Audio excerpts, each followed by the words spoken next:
So गाइजहरु आज चाहिँ वस्तु पुरा खरिते जस्तै गरेर हामी चाहिँ खेद्नु हिँडेको डाँडातिर आजको खरिते हो। हामी चाहिँ ट्याक्क लाएर यो चाहिँ हामी मुलडाँडा आउन आँटिसक्यो अब चाहिँ। अनि त्यो डाँडादेखि चाहिँ हामी उभो हालिदिनु पर्ने गोरुहरू खेद्न आएको छौँ।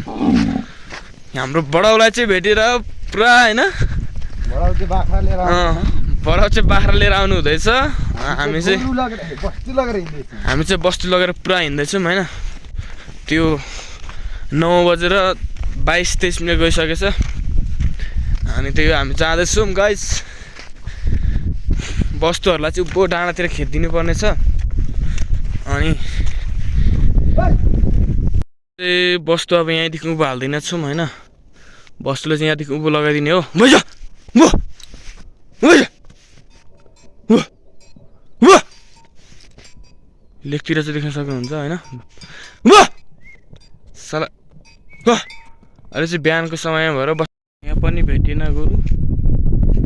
अब चाहिँ हामी थाकिसक्यौँ हो। अब चाहिँ लास्टै यो बगलमा पनि छैन रहेछ, तर सानो बगल रहेछ नि त्यहाँ, यहाँ पनि छैन छ गाइस। चाहिँ लास्ट चाहिँ थाकिसक्यो। अब नहेरी पो हिँड्यौँ कि जस्तो लाग्दैछ मलाई त। लास्टै थाक्यो नि त यार होइन है। उताको भ्यूहरू चाहिँ यस्तो छ है, धेरै माथि आइसकेको छौँ नि त।